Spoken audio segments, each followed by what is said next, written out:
So today I want to go ahead and talk about abundance. This is a download I had last night to talk about, and it's been on my mind for a while, so here I am. So a lot of people seem to think like abundance and money are like exclusively in a relationship with one another. So when a lot of people talk about abundance, they're like thinking it just means money. And abundance is so much more than money. It is a mindset. It is a way of living. It is like a level of consciousness in a way. Whereas money is like an energy that goes into abundance consciousness, it's in scarcity consciousness, it's in that weird in between as you're like healing your relationship with money. Like money is like a energetic currency that is available in all levels of consciousness that you are interacting with.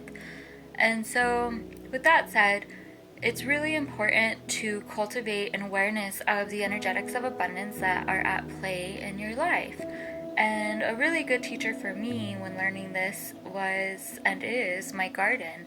So with my garden, I realize how wealthy and rich I am because my garden it gives me produce, it gives me flower essences, it gives me tinctures, it gives me plants to put into creams for like healing skin and cuts and stuff like that. It also provides me with like herbs that I can use in my energy work sessions or like alchemy work with cord cutting and stuff like that. It just provides so much source of abundance, right?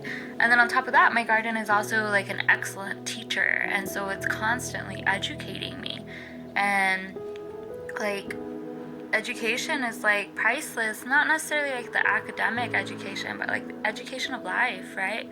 And so I mean, I have Swiss chard that I've had for 2 years, and it makes me kind of sad it's gonna die this year when we move, but it's been so fascinating watching it like grow and be resilient and be hardy, and watching it like produce seed and flowers, and it's accompanied me through my own life, like rebirth and death portals, which we go through many of those in life, right? The only constant in life is change.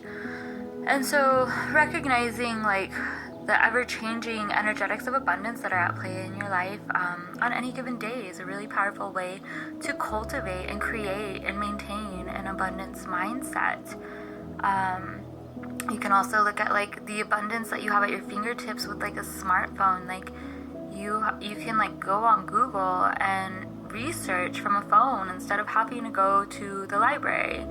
And you can research, you can learn, you can read like databases and studies, you can order books. Like the internet is actually like a form of the energetic of abundance when utilized correctly. And same with like media. Some of my favorite people to listen to that are podcasters, like their thing is to use media as medicine, and they're constantly educating people with these wonderful podcast episodes like the Deja Blue podcast, Aubrey Marcus podcast, Empowering Couples podcast. Like media can be a form of medicine, and media can be an energetic of abundance depending on how you interact with media.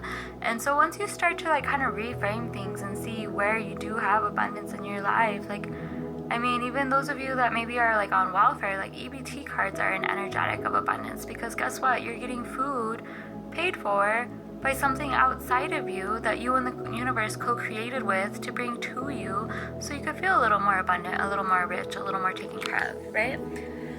And so yeah, like I just feel like this is really important to address, because so many people are thinking like, oh my gosh, like I must be doing it wrong, like I'm not making money the way I want to, I've been doing all this envisioning, and like I'm following the law of attraction, and they're just focusing on money, which it comes with abundance. It's not abundance itself. And so hopefully this helps some of y'all work through that within yourselves. And then the other thing I want to talk about is like a lot of people, they think it's all about being high vibrational, right? And they're all about ascension. And to me, ascension is like a form of escapism. It's much more to me about expanding into the beauty and pleasure and play that life has to offer you, expanding out of those narratives and stories that like were created in childhood, right?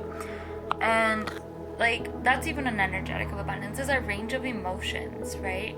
And so like we have a full range of emotions for a reason, and like when you're busy trying to shut off like anger or sadness or disappointment or discouragement, especially when it comes to like manifesting things, or maybe you're going through a really hard time in life and you're trying to suppress those feelings because you think it's going to get in the way of you like making money and being abundant.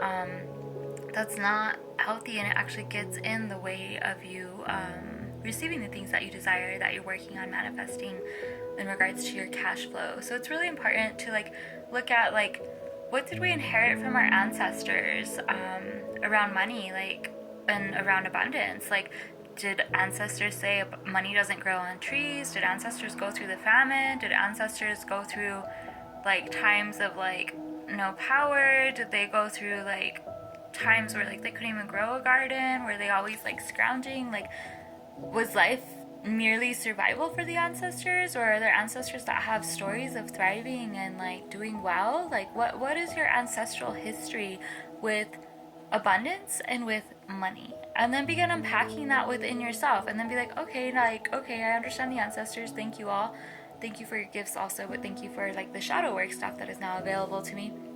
And then like catch yourself when you start behaving like your ancestors, or like do yin yoga to move some of that ancestral energy out of your fascia, and that will release those emotions in a way that is enjoyable, because yin yoga is pretty enjoyable, at least to me it is. I love exercising in a gentle way.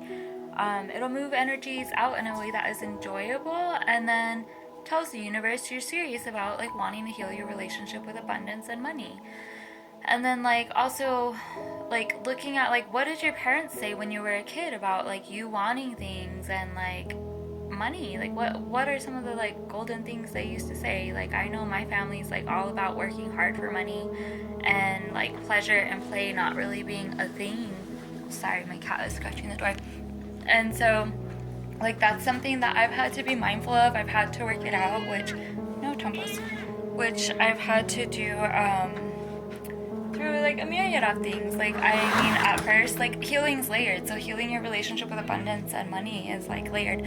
So I mean, I read this book called, I think it's Money Loves You, and I Love Money, or You Love Money, or something. And then I've done a few Kate Northrup free like master classes, and then I've done money repatternings through this energy modality of resonance repatterning. I've also been working with the planet Venus during the Venus retrogrades to understand like what's going on in my relationship with love and money, like with myself. Like, do I feel like I'm unworthy of receiving? Maybe that's why I'm not getting like things that I desire. Or maybe the universe is co-creating with my soul, and there's some really juicy things on their way to me, right?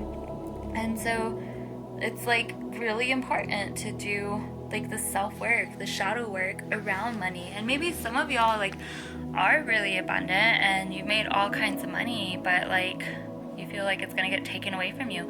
That could be like an inherited scarcity thing that you might want to work on, because then maybe later in life it might get taken away from you because you didn't do the shadow work. So yeah, that's what I got on that. And then it's also like, okay, like emotions, they weigh. They're like different levels of density. So like every time you work through a heavy emotion of like fear, of scarcity, of maybe greed, of anger, of betrayal, of like mistrust, it's like you're taking a sandbag off your little hot air balloon ride, and you get to rise higher, you get to see more expansive views, but you gotta like feel through this stuff to get to that point. There's nothing wrong with feeling your feelings, and there's nothing wrong with doing healing work around money and combining that with abundance and creating and cultivating an abundance mindset shift. Which, I mean, I hear a lot of people kind of poo-poo on affirmations. Affirmations really helped me start to lay foundations for healing my relationship with money. So if some of you are kind of questioning the affirmations you're listening to, it takes time, it takes work, it takes consistency. Keep up with it, and then shift them as you feel intuitively best. And like do the reading, do the somatic work, because our body holds stories around abundance and money in our body. Yeah, that's what I got. I hope this was helpful for some of y'all that are working through like healing your relationship with abundance and money, or maybe you're kind of doubting yourself, or maybe you're just looking to learn and expand. Thank you so much for taking the time to watch this video. I appreciate you, and I wish you a wonderful, abundant, pleasurable, play-filled life. Aha.